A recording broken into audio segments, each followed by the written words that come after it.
गरीब चाची के घर अमीर भतीजी लाई इफ्तारी। या अल्लाह, आज तो इस कमबख्त चूल्हे ने नाक में दम कर दिया है। ऐसा लग रहा है जैसे चूल्हा ना होकर धुएं की चिमनी हो। अपनी चाची को इस तरह से धुएं में परेशान देखकर जोया आकर कहती है, लाइए चाची माँ, आज हम आपको रोटियां बनाकर खिलाते हैं। अरे नहीं जोया, मैं बना लूंगी। मैं नहीं चाहती कि इस चूल्हे के धुएं से मेरी हूर सी भतीजी का चेहरा काला पड़े। इतने में जोया का चाचा अनवर सिर से पांव तक मिट्टी में सना हुआ घर लौट आता है। उसके हाथों में एक छोटी सी थैली थी जिससे चाशनी टपक रही थी। उफ, अरे थैली में से ये क्या टपक रहा है? अरे माफ करना बेगम, मैं तो भूल गया था। मैं जोया बिटिया के लिए उसके मनपसंद की रस भरी इमरती लाया हूँ। इमरती का नाम सुनते ही 24 साल की जोया किसी बच्चे की तरह उतावली जताते हुए बोली, क्या सचमुच चाचा जान, आप मेरी मनपसंद की इमरती लाए हैं? मेरे मुंह में तो पानी आने वाला था, मगर मैंने किसी तरह खुद को रोक लिया। हम सब साथ में इसे इफ्तार में खाएंगे। अरे नहीं बिटिया, मैं जरा सी ही इमरती लाया हूँ, तू खा ले। मुझे और तेरी चाची को मीठे से खास मोहब्बत नहीं है ना बेगम? जी बेशक। असल में इमरती खाने का मरियम और अनवर का भी बड़ा मन था, मगर दोनों अपना मन मार लेते हैं। बचपन की दुर्घटना में जोया के माता पिता स्वर्ग से धार गई, जिसके बाद से जोया के चाचा चाची ने उसे अपनी बेटी की तरह पाला पोसा। उसके प्यार में कोई कमी न हो, इसलिए दोनों ने खुद की अपनी औलाद भी नहीं की। अनवर की माली हालत कुछ ज्यादा खास अच्छी नहीं थी। बस उसके पुश्तों का छोड़ा गया सालों पुराना एक कमरे का कच्चा घर और खेती करने के लिए जमीन का एक छोटा सा हिस्सा, जिस पर थोड़ी बहुत खेती करके जैसे तैसे 2 वक्त की रोटी का गुजारा चल रहा था। या खुदा, कढ़ाई में जरा सी सब्जी है। खैर, नमक प्याज रोटी से ही इफ्तार कर लेंगे। सब्जी सोया को दे देती हूँ। मरियम 3 थाली लगा ले आती है। अरे ये क्या, चाची माँ मेरी थाली में सब्जी, आप दोनों क्या खाएंगे? तभी अनवर अपने गमों को छुपाता हुआ झूठी मुस्कुराहट से बोला, अरे सब्जी की क्या जरूरत, आज तो मैं नून तिल से रोटी ही चटकारे लेकर खाऊंगा। ये कहते हुए गरीब अनवर नमक तेल लगी रोटी काट काट कर खाने लगता है। अपनी गरीब चाचा चाची का ऐसा दुख देखकर जोया का कलेजा कचोट पड़ता है। वो रो पड़ती है। चाची माँ, चाचा जान, चलिए इन सब्जी में से खाइए। अरे इतनी थोड़ी खाऊंगी मैं। जोया के गरीब चाचा चाची को उसे जितना प्यार था उतना ही स्नेह उसे भी था। यूं ही दिन गुजरते हैं। सुनो जी, हमारी जोया अब सयानी हो गई है। हमें इसके निकाह के बारे में सोचना चाहिए। जोया, भाई और भाभी की अमानत है हम पर। मरियम, मैं तो दिन रात अल्लाह से एक ही दुआ मांगता हूँ कि मेरी भतीजी को अच्छा घर मिले। अनवर जोया के लिए रिश्ता ढूंढने लगता है, जो कि अमीर खानदान में हिना के बेटे से लग जाती है। अब शादी की तैयारी शुरू हो जाती है। अनवर, अभी तक जोया के निकाह का जोड़ा नहीं सिलाया। 2 रोज बाद उसकी रुखसती है। जानता हूँ बेगम, मगर जितना कर्ज लिया था वो खर्चा हो गया। मैंने तुमसे एक बात भी छिपाई है, मैंने अपनी जमीन बेच दी। क्या जमीन बेच दी? उसी से तो फकत अभी तक हमारी रोजी रोटी चल रही थी। अब क्या करेंगे आगे? अल्लाह मियाँ बैठा है ना रोटी देने वाला। मरियम, कुछ तो कर लूंगा, लेकिन जोया हमारी इकलौती भतीजी है। उसका निकाह अच्छे से घर में हो जाए ताकि मन में कोई मलाल ना हो। जोया के गरीब चाचा चाची उसकी शादी के लिए अपनी खेती बाड़ी बेचकर उसकी विदाई करते हैं। चाचा चाची माँ, जा मेरी बच्ची, अल्लाह तुझे दोनों जहां की खुशियों और नेमतों से नवाजे।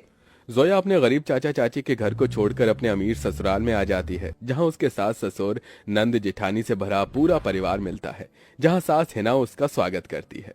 माशाअल्लाह, कितनी खूबसूरत बीवी है हमारे मुराद की। एकदम सही फरमाया आपने अम्मी, भाई की तो किस्मत खुल गई। चलो देवरानी जी, हम तुम्हें तुम्हारा कमरा दिखाते हैं।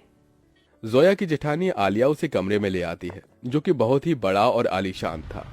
वल्ला, इस कमरे से भी छोटा तो हमारे चाचा चाची माँ का घर था।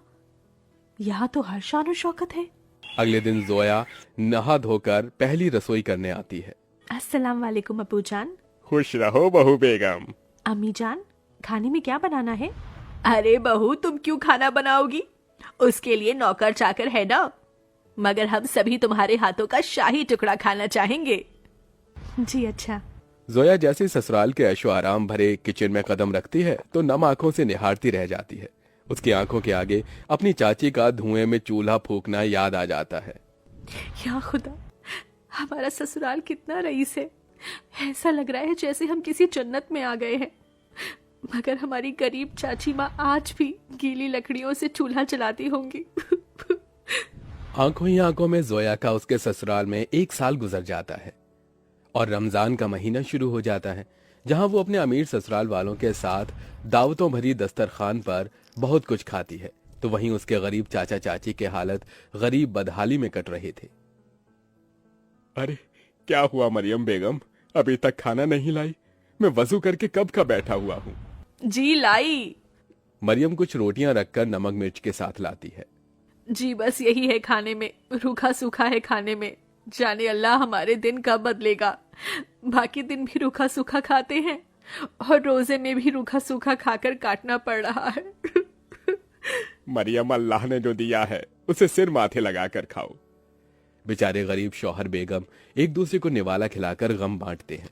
कंगाली इतनी थी कि दोनों पानी से सहरी करके भूखे पेट कड़ी धूप में भट्टी पर काम करते हैं और यूं ही दिन गुजरते गए। बेगम, अल्लाह के करम से इतने पैसे जुड़ गए, कल जोया के ससुराल इफ्तार दे आते हैं। दोनों खुद पर दुख उठाकर जोया और उसके ससुराल वालों के लिए कपड़े, फल, मिठाई के साथ इफ्तार लेके जाते हैं। अरे समधी साईं, आप दोनों? वालेकुम अस्सलाम समधी जी, ये आप सबके लिए हमारी ओर से इफ्तार का छोटा सा नजराना। तभी महंगा सा जोड़ा पहने हुए जोया आकर अपने चाचा चाची के गले लग गई। उसकी आंखों से आंसू छलक पड़े। चाची माँ, चाचा जी, कैसे हैं आप? गरीबी और गमों भरे हालातों को छुपाते हुए दोनों झूठ बोलते हैं। हम अच्छे से हैं। अरे बच्ची, तू खुश तो है? जी चाचा, मैं बहुत खुश हूँ। यहाँ सभी हमारे साथ बहुत ही अच्छे से प्यार मोहब्बत से रहते हैं। अल्लाह का शुक्र है जो तुझे इतना मोहब्बत भरा ससुराल मिला है। अच्छा, अब इजाजत दीजिए। अरे भाईजान, अभी तो आए हैं, अभी ही जा रहे हैं। थोड़ी देर में इफ्तार का समय हो जाएगा। इफ्तार की दावत खाकर जाइएगा। नहीं आपा, हमारे यहाँ बेटी के ससुराल का पानी भी नहीं पीते। हम चलते हैं, अल्लाह हाफिज। उनके जाने के बाद जोया की नंद ने कहा, अम्मी, आपने गौर फरमाया भाभी जान के चाचा चाची काफी कमजोर से लग रहे थे और कुछ परेशान भी थे। नाजिमा, लाजमी है कि वो कुछ परेशानी में है। बहू, तेरे चाचा चाची बहुत ही खुददार हैं। ऐसे तो वो हमारी मदद लेंगे नहीं। एक काम कर, तू भी उनके लिए इफ्तारी लेके जा, इन्हें अच्छा लगेगा। जोया के ससुराल वाले बहुत ही खुशियों के साथ उसके गरीब चाचा चाची के लिए इफ्तार की तैयारी में टोकरे भर फल, मिठाइयाँ, बहुत सी चीजें करते हैं। 2 दिन बाद जोया अपने गरीब चाचा चाची के घर पहुंचती है। किस्मत तो देखो, उस इफ्तारी की शाम उनके घर में रोटी के लिए भी जखना लगा हुआ था। तभी कुछ लोग अलमारी, कुर्सी, फ्रिज, पलंग इत्यादि अंदर लाते हैं। ये सब किसका सामान उतर कर हमारे घर आ रहा है? जोया, तू मेरी बच्ची? अस्सलाम वालेकुम चाची माँ, क्या बात है? इफ्तार का समय हो गया और आप दोनों ऐसे बैठे हैं? हम इफ्तार करने ही जा रहे थे। तो चलिए, मैं थाली लगाकर लाती हूँ। हम तीनों चाचा चाची भतीजी एक साथ इफ्तार करेंगे। जोया जैसे ही चूल्हे के पास जाकर देखती है तो सारे बर्तन खाली पड़े होते हैं। ये देखकर उसकी आंखों से आंसू गिरने लगते हैं। चाचा चाची, इस घर से मेरी रुखसती क्या हुई? आप दोनों ने मुझे इतना पराया कर दिया कि ये तक भी ना बताया कि आप दोनों किन हालातों से गुजर रहे हैं। मेरी बच्ची, इस घर में क्या तूने कम गमजादगी उठाई थी? चाचा चाची माँ, आप दोनों ने भी तो मेरे लिए कितनी कुर्बानी दी, कितनी मेहनत मशक्कत की और मुझे शहजादी जैसा पाला पोसा। अब मेरी बारी है। इसके बाद जोया खुद अपने हाथों से इफ्तार में बहुत कुछ बनाती है। इफ्तार की दावत देखकर उसके चाचा चाची पेट भरकर खाते हैं। आज एक अरसे बाद ऐसी इफ्तारी नसीब हुई है, वरना तो सालों से गरीबी में रूखे सूखे से रमजान के रोजे कट रहे थे। मैं यहाँ आप दोनों को सिर्फ इफ्तार देने नहीं आई, बल्कि ईद पर आपको मेरे यहाँ आना है और ये अम्मी अब्बू का हुक्म है। हम आएंगे बिटिया, जरूर आएंगे। जोया के गरीब चाचा चाची ईद के दिन उसके घर आते हैं, जहां उनका खूब स्वागत होता है और सभी साथ मिलजुल कर ईद मनाते हैं।